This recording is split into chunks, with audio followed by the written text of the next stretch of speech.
প্রত্যেকের জীবনে থাকা দরকার। কত মানুষ আছে যারা দুটো কথা বলতে চায় শুধু, অথচ তাদের কাছে এমন একটা মানুষ নেই যার কাছে গিয়ে তারা বলতে পারে মনের ভেতরে কি কি জমে আছে, কত কত পরিমাণে জমে আছে।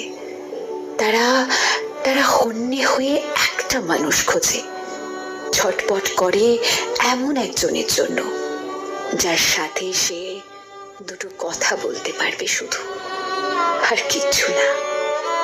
যে কেবল মন দিয়ে শুনবে তার তিত্তিরি অনুভূতির প্রবাহ বয়ে যাওয়ার আওয়াজ।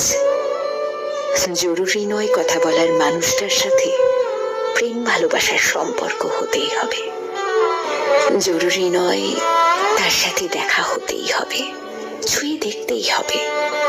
সম্পর্কের কোনো কোনো নাম না হলেও চলবে।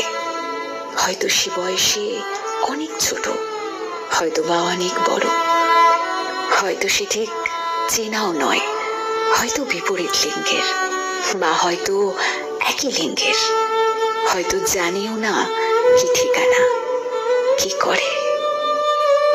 বহুদিন ধরে কথা জমে থাকলে একাকিত্বের দৈত্য বাসা বাঁধে মানুষের ভেতরে।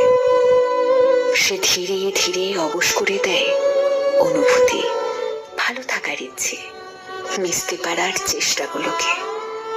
অবশেষে হাঁসফাঁস করতে করতে আস্তে আস্তে ডুবতে থাকে একটা আস্ত মানুষ। একাকিত্ব আসলে একটা বিশাল সমুদ্রের নাম। সেই সমুদ্রে যে মানুষটা ক্রমাগত ডুবতে থাকে, তার কাছে একটা কথা বলার মানুষ পাশ থেকে ভেসে যাওয়া জাহাজের মতো। কথা বলুন, যে আপনার সাথে দুটো কথা বলতে চায় তাকে শুনুন, যার সাথে আপনি দুটো কথা বলতে চান তাকে বলুন। পৃথিবীর প্রত্যেকটা মানুষের কাছে অন্তত একটা করে কথা বলার মানুষ থাকলে দুঃখ এতটা ছোঁয়াচে হতো না।